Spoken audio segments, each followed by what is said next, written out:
considérer l'Afrique non pas comme une unité, mais comme 54 réalités différentes et autant d'opportunités de marché qui nous permettent de mitiger l'approche continentale des risques. Quand on dit immobilier, le secteur est quand même très large. Aujourd'hui, les opportunités sont immenses, tout comme la demande.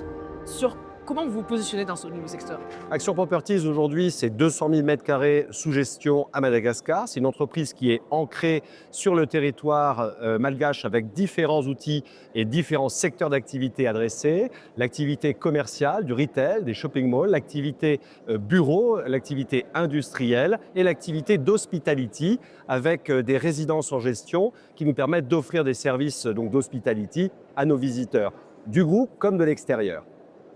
Alors, on sait aujourd'hui que le secteur immobilier africain, c'est un secteur qui est en phase encore de maturation avec des chaînes de valeur parfois incomplètes ou fragiles. Comment vous gérez cette réalité et les risques qui y sont associés? Il y a autour du secteur immobilier africain, à Madagascar comme sur l'ensemble du continent, des réalités qu'il faut adresser. La sécurité foncière est la premier des cadres qui sont des cadres de régulation et de sécurité pour les investisseurs, de la visibilité, de la structure et une organisation qui permet donc d'attirer une capacité d'investissement.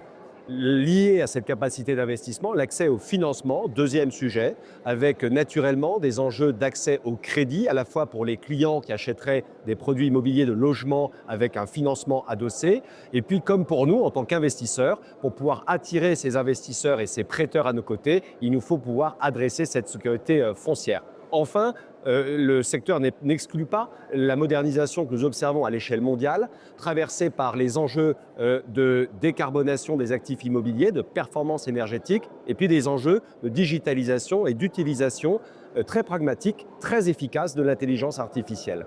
Donc cet ensemble de données nous amène à considérer des opportunités d'investissement, à la fois à Madagascar sur la transformation de notre portefeuille historique et sur des nouvelles opportunités qui se décident, notamment dans le tourisme, mais pas que, mais aussi de grandir là où le groupe a ses empreintes digitales sur le continent africain.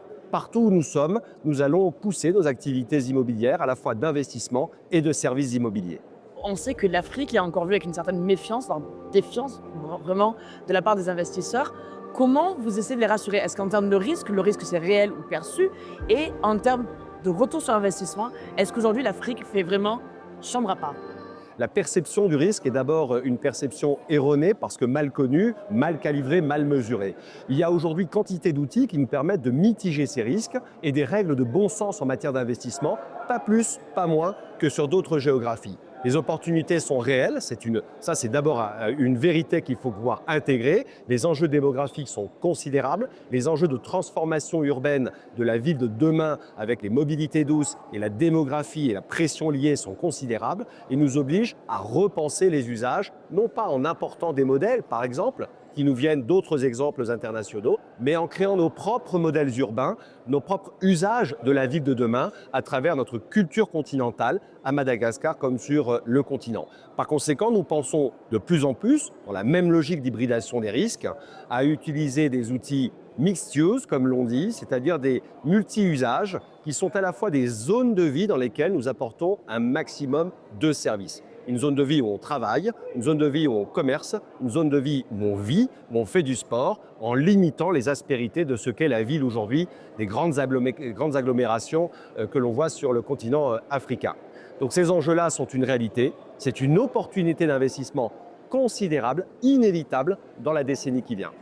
Le groupe Action est aujourd'hui présent dans les télécoms, dans la finance, dans l'énergie et, comme on disait, dans l'immobilier. Pour vous, est-ce une icône de comment le scale peut être une réussite vraiment en Afrique? C'est ça la capacité à scaler, c'est-à-dire considérer l'Afrique non pas comme une unité, mais comme 54 réalités différentes et autant d'opportunités de marché qui nous permettent de mitiger l'approche continentale des risques. C'est une des dernières clés de lecture qui est très importante à intégrer dans un plan stratégique, qui est de considérer que ces marchés pris individuellement sont porteurs de risques intrinsèques, ils se mitigent, mais surtout, la principale mesure qu'il faut pouvoir intégrer, c'est de considérer globalement l'Afrique avec plusieurs opportunités, chacune ayant des réalités propres. Lorsqu'on a cette capacité à adresser plusieurs géographies, eh bien on est capable d'attirer des capitaux, des investisseurs, des ressources industrielles et de scaler le modèle tel que nous sommes en train de le faire sur les différents métiers et bientôt sur l'immobilier. Justement, depuis Madagascar, quelle sera peut-être la première zone d'expansion en termes de ce pôle immobilier?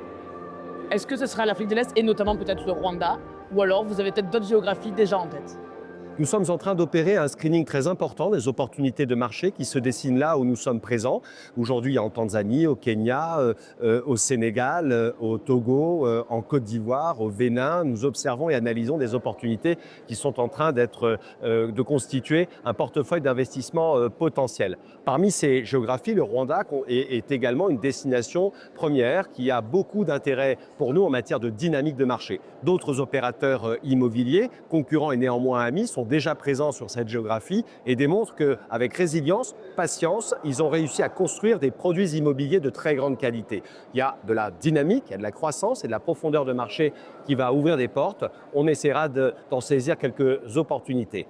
Nous allons, je vous citer quelques pays, déployer nos services également dans ces géographies-là qui nous permettront, avec des camarades, d'envisager des co-investissements, des co-développements venus de toutes les géographies du monde, Middle East, Europe, Afrique, pour avoir une ambition plus grande, plus forte et une capacité de capitaux mobilisés beaucoup plus importante.